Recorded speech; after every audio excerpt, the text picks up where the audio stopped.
Because the fruits wait for no man. Welcome to August. Here's a plum situation. Hello, gentlemen. So she comes to the front door. There's this hunk of meat sitting there, and I'm like, I'm back here. And she comes back, and I've got a knife, and I'm slicing it up. So. And look, it's not leaking, dripping.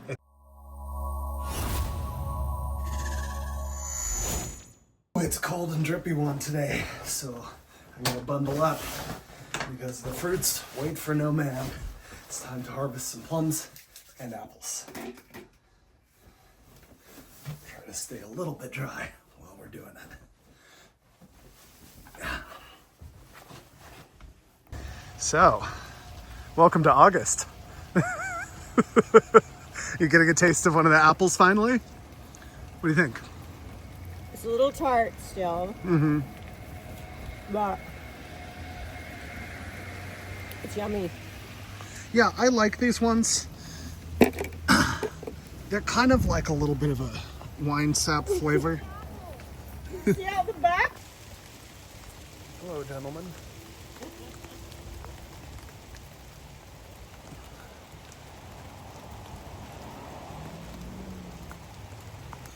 Here's our little fungus wood pile. Someday, get some mushrooms. Here's a plum situation. Crazy. Too many. All right, we got a bowl. Now we're gonna prep them and try to dehydrate them. Let's see if we can get these pits out. All right, here's our process. We've got our plums. Sharpen the knife. Make a circular cut all the way around and twist. And that'll pull off one side of the plum, dripping everywhere. But the stone is still buried in there, so then I have to surgically carve out the other side without losing too much of the meat. Oh, and without dripping everywhere. All right. And then we dry it. Repeat ad nauseum. I did this recently with peaches, and I'm like, oh great, we'll have so many to save. Dried them. Nico and I ate all of them, every dried peach in one day. So You did? I don't know. Yeah, I don't know how many pounds of this it's gonna take to last more than one day, that's but kind of what happened with the fruit leather too. It didn't last all that long. yeah, we suffice it to say we will not be surviving through the winter on this. We're moving up. We've added our second layer. It is beautiful. The dehydrator is full. Time to start drying. Again? This is reminding me of when we used to make elk jerky Tell me about that. long ago, before you could remember. Well, Rod and I would go hunting, or if he wasn't there, sometimes his buddies would take me if they wanted to shoot. Anyway, yeah, so at elk, you have a lot of meat. How much do you think? I don't know, but it would last like through the winter. I mean, there's really good pieces to just cook, like steaks, like the backstrap. But yeah, we had one of those box dehydrators, and we had our own recipe, which might have included Worcestershire sauce and something called liquid smoke. Have you heard of that? Yeah, it still exists. Yeah, because I looked at the ingredients, I'm like, what is this? And it just says smoke. Liquid smoke. So carbon, I guess, whatever.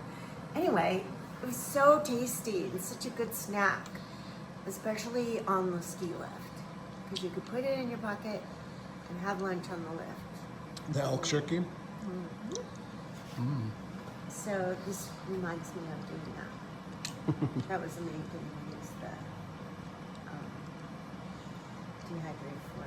Would you do it all at once when you butchered the elk, or were you freezing it and then thawing it and then making jerky as you went? Part of butchering, yeah. You know, you cut all the different pieces, and then anything left.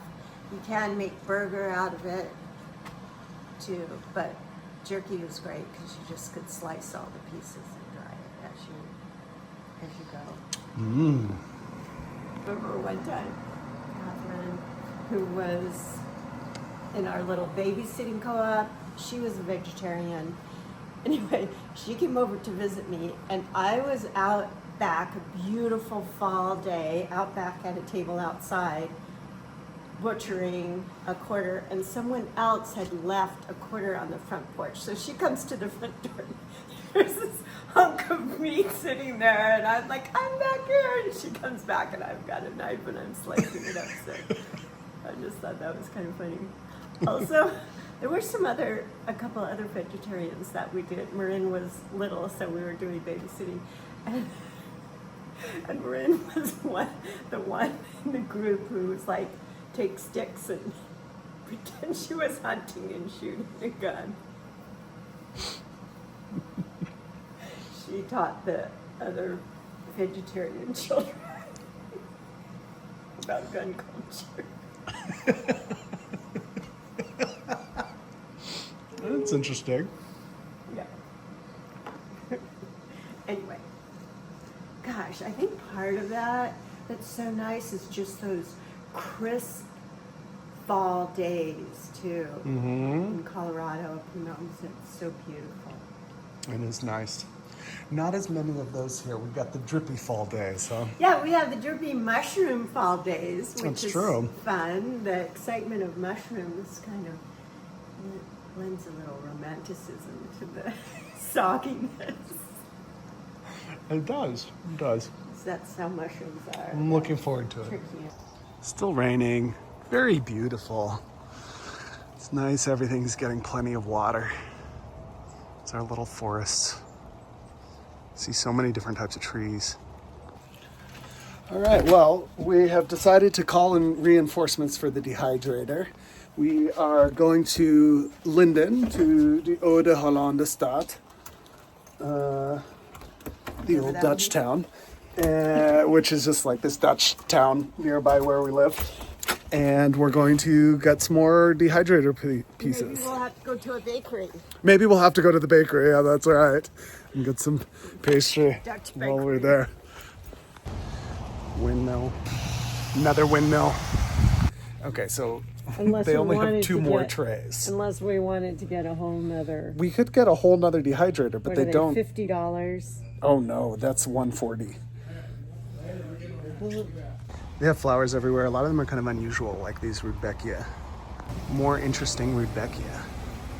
This is a post office. You can see it's even labeled in Dutch. Here we're walking up and down the main street. They have all these lovely hanging baskets, different blooming flowers, really brightens up the place.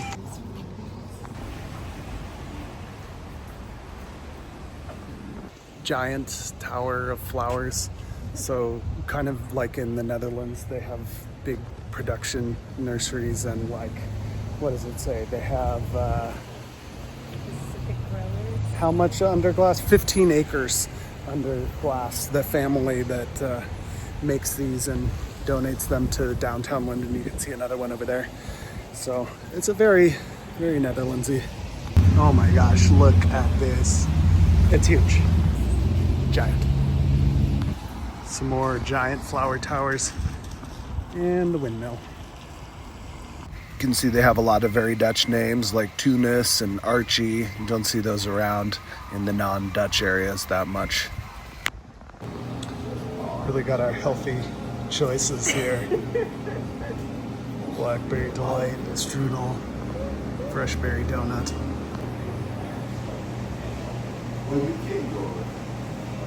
All right, it's time for the berry treats, huh? Yum. Close up of that one.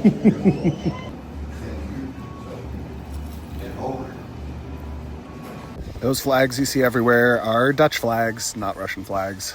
This over here are the raspberry fields. Lots of berries up here. Raspberries, blueberries especially. Here's some blueberries. I don't know if you can see. Going too fast. All right, we've been driving around all day, half the county. Picked up a load of mulch, but no more trays for the dehydrator, so it's time to go home, be satisfied with what we have. All right, I collected some windfall apples, and so now we're gonna peel, slice, and core some apples so we can have a little dried apple chips. Apple chips used to be my very favorite snack when I was a little kid. This is a fun labor-saving device we have here.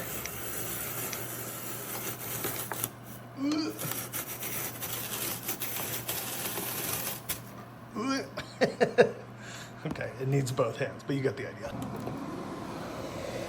We're making some progress. Time to take a little brief intermission so I can add the stack for the apples. Okay, so here's some sliced up apples. Dust them with a little bit of cinnamon for extra flavor. Okay, and in we go to dry. Okay, it's a random deer intermission. You can see the deer in the garden. And look, it's not leaking, dripping. It's not leaking, nor is it dripping. Yeah, and it's holding together. Holding together, but it's still soft. This is a... Eat it. Let's see what you think. I can't remember a specific time that we've had a pie from the apple tree. Is that... I'm sure we have, but I don't remember a specific time. Anyway. Over 25 years. Yeah, this better not be the first pie from that tree. Ah, so I see all the blackberries are cleaned. What are you making this morning? Apple blackberry crumble? That sounds delicious. Can't wait to try I it. think the combo's going to be good. I'm afraid I might have rinsed some of those blackberries so much that I might have rinsed the flavor out of it. Into oblivion. This one is hopefully clean without being rinsed. Okay, well, the good news is there's a lot of berries here. Yeah, and I only need 2 cups for this, so I think I'll just freeze the rest. And, all right, time to unload so we can reload it with apples. Golden plums. Golden plums are prunified. Yum, yum, yum.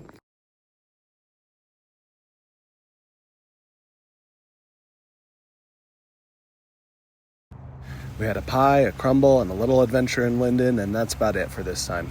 Catch you next round.